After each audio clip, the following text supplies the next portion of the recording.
Hi guys, இன்னிலேருந்து நாம் ஸ்ரீமத் பகவத்கீதையை பற்றி பார்க்க போகிறோம். வீடியோக்குள்ளே போகிறதுக்கு முன்னாடி சேனலை சப்ஸ்கிரைப் பண்ணாமல் இருந்தீங்கன்னா மறக்காமல் சப்ஸ்கிரைப் பண்ணிக்கோங்க. அப்படியே பக்கத்தில் இருக்கிற நோட்டிஃபிகேஷன் பெல் ஐக்கானையும் ப்ரெஸ் பண்ணிக்கோங்க. சரி வாங்க, அப்போ நம்ம வீடியோக்குள்ளே போகலாம். நாம் இன்றைக்கி பார்க்க போகிறது ஒரு மிக புனிதமான கதைக்குள்ளே போக போகிறோம். இது ஒரு சாதாரண கதை இல்லை, இது வாழ்க்கையை மாற்றக்கூடிய ஒரு உபதேசம். அதாவது கண்ணபிரான் அர்ஜுனனுக்கு சொல்லக்கூடிய உபதேசம் தான் ஸ்ரீமத் பகவத்கீதையாக சொல்லப்படுது. இந்த கதை எங்கே ஆரம்பிக்குதுன்னா குருஷேத்திரத்தில் ஆரம்பிக்குது. ஒரு பெரிய யுத்த நிலத்தில் கதை ஆரம்பிக்குது. ஒரு பக்கம் பாண்டவர்கள், மற்ற பக்கம் கௌரவர்கள். இரண்டு பக்கமும் உறவுகள் இருக்குது. இரண்டு பக்கமும் அண்ணன் தம்பிகள் இருக்காங்க. இரண்டு பக்கமும் நண்பர்களும் இருக்காங்க. ஆனால் இன்று அவர்கள் ஒருவருக்கொருவர் எதிரிகளாக ஆயிட்டாங்க. அந்த யுத்த களத்தில் ஒரு ரதம் நின்றுக்கிட்டு இருக்கு. அந்த ரதத்தில் இருக்கிறவர் தான் அர்ஜுனன். அவர் உலகத்திலே மிகச்சிறந்த வில்லாளி, யாரும் அசைக்கக்கூட முடியாத வீரன்.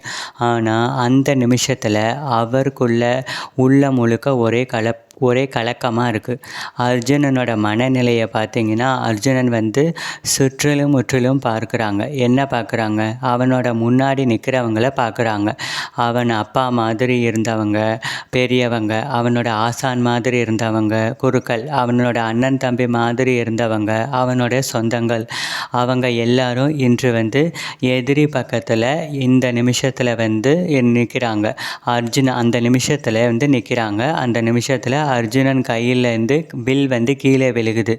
அவன் சொல்கிறான், இதுதான் இங்கே தான் முக்கியமான மோதல் ஆரம்பிக்குது. இது வெளியுத்தம் இல்லை, இது உள்ளே இருக்கக்கூடிய யுத்தம் அப்படின்னு அர்ஜுனன் சொல்கிறாங்க.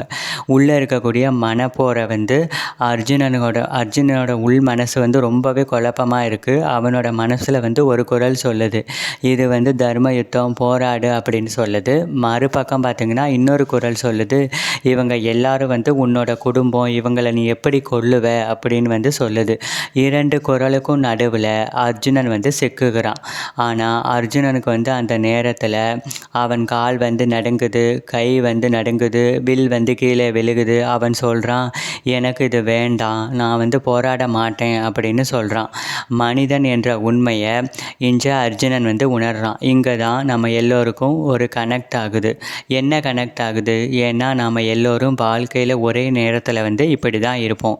சரியா தப்பா அப்படின்னு தெரியாமல், டெசிஷன் எடுக்க முடியாமல், உள்ளே ரொம்ப கில்ட்டாக ஃபீல் பண்ணுவோம், வெளியே ரொம்ப ப்ரெஷராக இருக்கும். அர்ஜுனனும் அந்த நிமிஷத்தில் ஒரு சாதாரண மனிதனாக தான் இருந்தான். அப்போ தான் அங்கே அந்த ரதத்தில் அர்ஜுனனுக்கு தேரோட்டியாக இருக்கார் கிருஷ்ணபிரான் இருக்கார். அவர் தான் கிருஷ்ணர். அவர் எதுவுமே பேசவே இல்லை அந்த நேரத்தில். ஆனால் ஆரம்பத்தில் அவர் சும்மா அமைதியாக பார்த்துட்டே தான் இருக்கார். ஏனோ சில நேரங்களில் நீங்கள் ஃபால் ஆகணும் அப்படிங்கிறதான் நம்மளை ரைஸ் ஆக்க முடியும் அப்படின்னா பகவான் அமைதியாக இருக்கார். ஆனால் அர்ஜுனன் அந்த நேரத்தில் ரொம்பவே உடைஞ்சு போகிறான். அவன் சொல்கிறான், கிருஷ்ணா எனக்கு இந்த யுத்தம் வேண்டாம், நான் போராட மாட்டேன் அப்படின்னு சொல்கிறான்.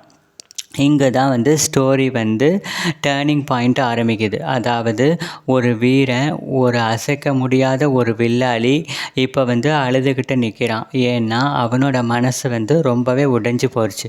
கிருஷ்ணர் இன்னும் அமைதியாக இருக்கார். ஆனால் இப்போது அந்த அமைதி உடைய போகுது. ஏன்னா இதுதான் ஆரம்பம். ஒரு பெரிய உபதேசம் இங்கே ஆரம்பமாக போகுது.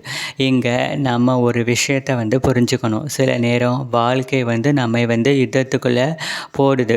குடும்பத்தில் கன்ஃப்ளிக்ட், வேலையில் ப்ரெஷர், டெசிஷனில் கன்ஃபியூஷன், மனசில் கடமை. அந்த நேரத்தில் நாமும் அர்ஜுனன் மாதிரி ஆகிடுவோம். ஆனால் இந்த எபிசோடில் நம்ம பார்த்தது குருஷேத்திரத்தில் நடந்த யுத்தம், அர்ஜுனனோட மனக்குழப்பம், அவன் உடைந்து போகிறது, கிருஷ்ணரோட அமைதி. பகவான் கிருஷ்ணர் அந்த நேரத்தில் எதுவுமே பேசாமல் இருக்கார். ஆனால் அடுத்த எபிசோடில் பார்த்திங்கன்னா கிருஷ்ணர் பேச ஆரம்பிக்க போகிறார். வாழ்க்கையோட உண்மையும், வாழ்க்கையோட லைஃப்பில் நடக்கக்கூடிய யதார்த்தத்தையும் கிருஷ்ணர் அர்ஜுனனுக்கு எடுத்து சொல்ல போகிறார். அந்த மிகப்பெரிய உபதேசம்தான் பகவத்கீதையா அர்ஜுனனுக்கு சொல்லப்பட்டது மட்டுமல்லாமல் உலகத்தில் இருக்கக்கூடிய மக்களுக்கு சொல்லப்பட்டதாகவும் அது வந்து கருதப்படுது.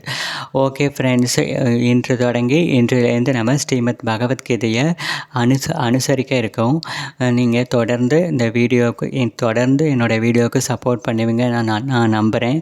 இது போன்ற ஆன்மீக தகவல்களை தெரிந்து கொள்ள சேனலை மறக்காமல் லைக், ஷேர் மற்றும் சப்ஸ்கிரைப் செய்யுங்கள்.